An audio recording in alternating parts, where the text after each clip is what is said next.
Salve Maria! Hoje vamos falar sobre a entrada triunfal de Nosso Senhor Jesus Cristo em Jerusalém, que nós comemoramos ontem.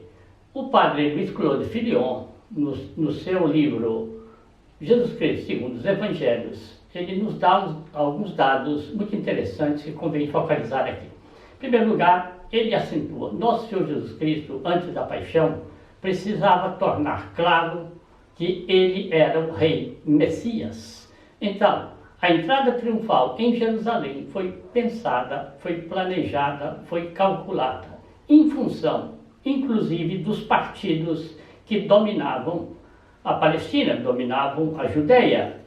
Quais eram esses partidos? Os fariseus, os saduceus e os herodianos. A Judéia, como nós sabemos, constituía mais ou menos o antigo reino de Judá. Os fariseus, os escribas, os sacerdotes, os letrados. A região de cima era a Galileia, predominantemente agrícola, povo mais simples, onde inclusive Nosso Senhor Jesus Cristo usava uma linguagem mais acessível. E no centro, a Samaria, como todos sabemos, com muita miscigenação, os pagãos também. O segundo motivo que nos dá o padre Filion é que, como Nosso Senhor Jesus Cristo ia entrar na paixão, ia ser profundamente humilhado, era necessário que ele mostrasse ao povo judeu que ele estava se imolando por livre e espontânea vontade. Nós podemos acrescentar aqui um outro ponto, é que Nosso Senhor Jesus Cristo precisava dar ao mundo, aos reis, a todos nós, a lição de ter um poder, de ser um Messias rei, totalmente voltado para Deus, para o Padre Eterno. O padre Filion mostra que nesse triunfo de Nosso Senhor Jesus Cristo em Jerusalém, ele sabia perfeitamente a respeito dos partidos que havia, os partidos predominantes, ou os partidos dominantes, o partido dos fariseus, o partido dos saduceus, que já estavam bem mais deteriorados, nem sequer acreditavam mais na ressurreição dos corpos, não acreditavam mais nem nos anjos. E havia também o poder dos herodianos, evidentemente, muito chegados a Herodes. Era um partido predominantemente político. Nosso Senhor conhecia perfeitamente bem o terreno aonde ele estava pisando. E ele queria então que alguns dias antes da paixão, na festa de Jerusalém, a grande festa, ele fosse glorificado. Ele saiu de Betânia, passa por mais uma aldeia e, como diz o Evangelho, ali já dá ordem a 2 discípulos, vão até a aldeia próxima, vão encontrar essa jumenta com o jumentinho, desatem e tragam. Se alguém perguntar, diga: o Senhor precisa. É interessante também acrescentar aqui o que nos conta a reflexão do padre William Frederick Faber, porque ele diz: Nosso Senhor Jesus Cristo era filho de Maria, chefe da igreja, sacerdote, profeta, rei, senhor de todas as coisas temporais e juiz dos anjos e dos homens. Então, quando Nosso Senhor manda que os apóstolos peguem a jumenta, ele estava também exercendo um direito de propriedade. Ele é senhor de todas as coisas.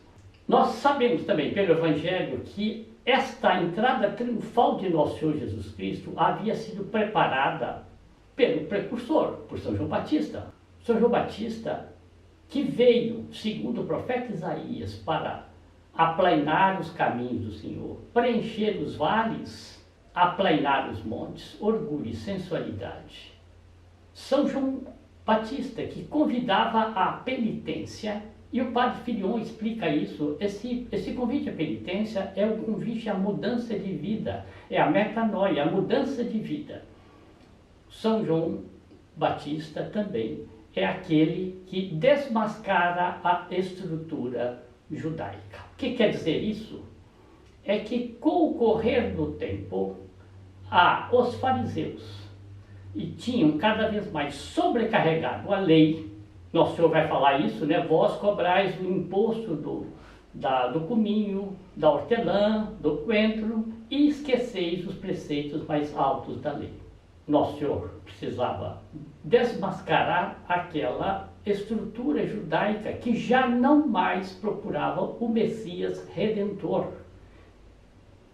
Prova disso, quando os reis magos chegam a Jerusalém e Herodes manda consultar os doutores da lei, o Messias nascerá em Belém de Judá. Quais são os doutores da lei, ou os escribas, ou os sacerdotes, ou pessoas, portanto, do Sinédrio, que seguiram a comitiva dos magos para procurar o Messias? O segundo ponto agora que eu quero tratar é isso, é a noção falsa do Messias, adulterada do Messias, que foi se implantando em Israel. Aquele Messias que ia libertá-los do jugo dos romanos. Aquele Messias, portanto, libertador. Nosso Senhor ia libertar, Nosso Senhor disse a libertação dele é a redenção do gênero humano. Então, essa libertação meramente humana que eles queriam, Nosso Senhor veio para fazer a libertação, vamos dizer assim, a plenitude da libertação, abrir as portas dos céus, remir o gênero humano. Nosso Senhor precisava de um terceiro ponto, também segundo as anotações do padre Filion. Ele precisava mostrar durante as suas pregações que ele era o homem-deus. E ele foi afirmando isto ponto por ponto, que ele era o Filho de Deus, que ele tinha o poder de perdoar os pecados. Lembram-se daquela passagem? O que é mais fácil? Dizer a esse homem, levanta-te e anda, ou os teus pecados te são perdoados? Vejam a frase, para que saibais que o Filho do Homem tem o poder de perdoar os pecados, ou seja, Filho de Deus. Eu te digo, toma a tua enxerga e vai. Nosso Senhor vai reafirmar a condição de Filho de Deus de uma maneira clara, quando ele é inquirido por Anás e Caifás, ali já no tribunal da paixão. Eu te conjuro, diz Anás ou Caifás, já não me lembro. Eu te conjuro, pelo Deus verdadeiro, que digais se tu és o Messias, o Filho de Deus. E Nosso Senhor diz, sou, quando vires o Filho do Homem, em pompa e majestade. Então Nosso Senhor afirmou. Os 3 pontos. Ele veio para mostrar que o Messias era esse libertador muito mais amplo, que é o libertador do homem, subjugado ao demônio. Era o redentor da humanidade. O segundo ponto que ele veio mostrar é que a estrutura judaica tinha se corrompido. Mais uma prova eu dou aqui. Quem estava esperando o Messias?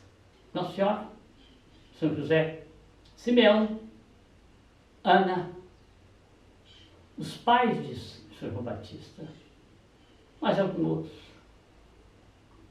É tanto que, quando São João, terceiro aspecto da missão de São João Batista, que era apontar o Cordeiro de Deus. Então, mas no fim da sua missão, ele veio ao Senhor passar e diz para os 2 discípulos, eis o Cordeiro de Deus, eis o que tira o pecado do mundo. Aqueles 2 discípulos eram quem? André e João.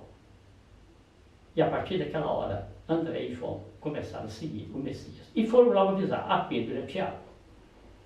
Então, espero ter mostrado que nosso Senhor Jesus Cristo, o triunfo de Jerusalém, foi um triunfo pensado, querido por ele, e que era necessário, antes da paixão, que ele fosse glorificado como Rei Messias. Nossa Senhora guarde a todos, nos prepare para essa Semana Santa. Salve Maria.